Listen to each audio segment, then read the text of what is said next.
Welcome to our channel. నేను రమా రావి. ఈ మధ్య చేసిన ఒక వీడియోలో ఒక ఆవిడ అడిగారంటే నేను చాలా ఎమోషనల్గా అయిపోతుంటాను అన్నిటికీ, దానికి ఏదైనా చెప్పండి అన్నారు. నేను కూడా ఎమోషనలేనండి. ఎమోషనల్గా అవటం చాలా సహజమైన లక్షణం. అంటే ఆడవాళ్ళకి కొంచెం ఎక్కువగా కూడా ఉంటుంది. వేటికి ఏడుస్తాం మనం జనరల్గా. ఏదో ఇంట్లో కష్టాలు పక్కకు పెట్టండి, అవి దుఃఖపూరితమైన విషయాలకి మరి ఏడవాల్సిన విషయాలకి ఏడవటం తప్పదు కదా.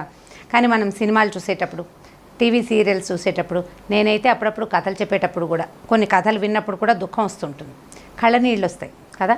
అయితే ఈ కళ్ళనీళ్ళు రావటం అనేది పెద్ద సమస్య కాదు, కానీ పెద్ద సమస్య కూడా. ఎలాగో చూద్దామండి. పెద్ద సమస్య ఎందుకు కాదంటే మన లోపలి మెత్తదనాన్ని తెలియజేసినట్టు, అంతే కదా. మనం ఎంత సెన్సిటివో అవతల వాళ్ళకి అర్థమవుతుంది. బాగానే ఉంది, కానీ మన సెన్సిటివిటీతో పాటు మన వీక్నెస్ కూడా బయటపడుతుందండి. దాంతో వీళ్ళు వీక్, ఎప్పుడు ఏడుస్తారు, ఏడుపు కొట్టు వాళ్ళు, ఇలాంటి మాటలు వస్తాయి. అయితే చిన్నప్పుడే దీన్ని కొంచెం కంట్రోల్ చేయాలని అనిపిస్తుంది. చిన్నపిల్లలు కొంతమంది చాలా ఎక్కువగా ఏడుస్తారు, అన్నిటికీ చిన్న వాటికి అంటే ఏడుస్తారు, అంటే ఏడుస్తారు. మనం పెద్దవాళ్ళు అయితే నెత్తి మీద నీళ్ళకుండా పెట్టుకుని పుట్టింది పిల్ల అంటారు. చిన్నప్పుడు బాగానే ఉంటుంది, కానీ ఇంకా అలా ఏడ్చే గుణం, ప్రతిదానికి ఏడ్చి సాధించడం ఒక లక్షణం అయితే, చిన్న పొన్న వాటికి కూడా చిన్నబుచ్చుకుని కళ్ళనీళ్ళు పెట్టుకోవటం ఒక లక్షణం. అలా కాకుండా ప్రతిదానికి కదిలిపోయి, అంటే లోపల మనసు కదిలిపోయి ద్రవించి కరిగి నీరై ప్రవహించడం ఇంకో లక్షణం. అయితే మనం మనసు కష్టపడ్డప్పుడు ఏడవటం సహజం, ఏదైనా దుఃఖపూరితమైన సిచ్యువేషన్లో ఏడవటం అది కూడా సహజమే. కానీ చీటికి మాటికి ప్రతిదానికి ఎమోషనల్గా ఫీల్ అవటం మాత్రం అంత మంచి లక్షణం కాదండి. దీనివల్ల మనని మిగిలిన జనం అంతా వీక్గా ఫీల్ అయ్యే అవకాశం ఉంది. వీళ్ళు బలహీనులు, దేన్ని తట్టుకోలేరు, సెన్సిటివ్, వీళ్ళకేం చెప్పకూడదు, వీళ్ళతోటి అంటే పెద్ద పెద్ద విషయాలు షేర్ చేసుకోకూడదు, వీళ్ళు ముందే ఏడుస్తారు కాబట్టి అని ఇలా ఆలోచించి మనని వీకర్ సెక్షన్ కింద జమ కడతారు. ఒకటి. రెండోది, కన్నీళ్ళు చాలా విలువైనవండి. వాటిని ఎప్పటికప్పుడు వాడేసేయకూడదు. చాలా మంచి ప్రైమ్ సిచ్యువేషన్స్కి మాత్రమే ఉంచుకోవాలి. దుఃఖపూరితమైన వ్యవహారాలు వేరే సంగతి అనుకోండి. చాలా ప్రైమ్ సిచ్యువేషన్లో మనం ఏది హ్యాండిల్ చేయలేనప్పుడు మన కన్నీళ్ళు దాన్ని హ్యాండిల్ చేస్తాయి. ఎప్పుడది? రేర్గా వచ్చేటప్పుడు. ఎంతసేపు వస్తుంటే ఇంకా ఏముంది, ఏమీ లేదు. మున్సిపాలిటీ కుళాయిలోంచి వచ్చే నీళ్ళ చుక్కల్లాగా మనల్ని పట్టించుకోరు జనం.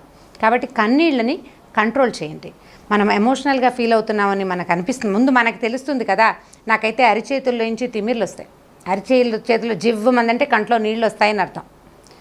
నేను చేతులు రుద్దుకుంటాను, గబగబా బయటికి వెళ్ళిపోవడానికి ట్రై చేస్తాను. కెమెరా ముందు నుంచి పారిపోయే అవకాశం లేదు కాబట్టి నేను ఏడుస్తూ మీ అందరికీ దొరికిపోయాను ఒకసారి. ఈవెన్ మా జయ కూడా అలాగే దొరికాను. మీరు ఏడ్చారు రమ్మగారు అంటుంది ఇప్పుడు. సో ఈ ఏడవకుండా ఉండాలంటే సిచ్యువేషన్లో ఉండకుండా వెళ్ళిపోండి.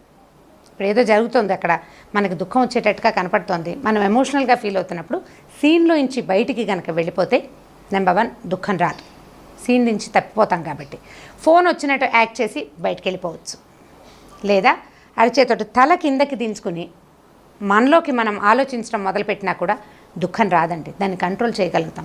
సాధారణంగా ఎవరైనా పెళ్ళిళ్ళు అయ్యేటప్పుడు అలాంటప్పుడు మనకు కష్టంగా ఉంటుంది. అప్పగింతలు అవి చేస్తారు పెళ్ళిళ్ళలో. అమ్మో ఈ పిల్ల పుట్టిళ్ళు వదిలిపెట్టి వెళ్ళిపోతుందంటే, ఈ పెళ్లి వాళ్ళు ఏడిస్తే బాగానే ఉంది, అంటే ఏ పిల్లని ఇస్తున్నారో వాళ్ళు ఏడవటమే కాదు, పెళ్ళికి వచ్చిన మనబోట ఆడంగులందరూ కూడా కళ్ళనీళ్ళు పెట్టుకుంటూ ఉంటాం. మనని మనం గుర్తు చేసుకుంటాం మొదట. తర్వాత మన రేపొద్దున మనకి పుట్టిన ఆడపిల్లల పెళ్ళిళ్ళకి ఇలాగే చేస్తాం, పిల్లల్ని బయటికి పంపిస్తాం అనేది గుర్తొచ్చినప్పుడు కూడా మనకు దుఃఖం వస్తుంది. ఇవన్నీ చాలా సహజమైనవి. అంటే గ్రూప్లో ఏడవటం న్యాచురల్ థింగ్ కదా, ఇది బాగానే ఉంటుంది. కానీ అవి గుర్తు చేసుకుని ఇంటికి వచ్చాక కూడా ఏడుస్తున్నాం అనుకోండి, అది న్యాచురల్ కాదు, కొంచెం అన్యాచురల్గా ఉంటుంది. అలాంటి వాటి నుంచి బయటపడండి. మనసుకి దృఢత్వాన్ని తెచ్చుకోవాలంటే ఇది లోక సహజమైన సంగతి, ఇది ప్రతి చోట ఉంటుంది అని మనకి మనం నచ్చ చెప్పుకోవాలి. అప్పుడు దుఃఖం కొంత ఉపశమనంగా ఉంటుంది. ఎక్కువగా ఏడవం. వీక్గా అంటే బలహీనులుగా గుర్తింపబడే అవకాశాన్ని ఇచ్చే కన్నీళ్ళని దాచిపెట్టండి. వాటిని అందరికీ ప్రదర్శించద్దు. అవసరమైనప్పుడు మాత్రమే కన్నీటిని బయటికి తీసుకొస్తే వాటికి విలువ పెరుగుతుందండి. జాగ్రత్తగా ఉండండి, అన్నిటికీ ఏడవకండి. ఎమోషనల్గా అయిపోతుంటే దాన్ని కంట్రోల్ చేసుకోవటం ఎలా అనేది ఆలోచించండి. ఆటోమేటిక్గా ఎమోషన్ పోతుంది. అమ్మో నాకు ఏడుపు వస్తుంది, ఇప్పుడు నేనేం చేయాలి అని ఆలోచించారా, ఏడుపు ఆగిపోతుంది. ఆలోచించకపోతే ఆటోమేటిక్గా కళ్ళనీళ్ళు బయటకు వచ్చేస్తాయి. ఇంకొకసారి దీని మీద ఆలోచించి చూడండి. ఇది ఒక ఇంట్రెస్టింగ్ సబ్జెక్ట్. ఈ వీడియో కనుక మీకు నచ్చినట్లయితే లైక్ చేయండి, షేర్ చేయండి. మరిన్ని వీడియోస్ కోసం సుమన్ టీవీ లైవ్కి సబ్స్క్రైబ్ చేసుకోండి.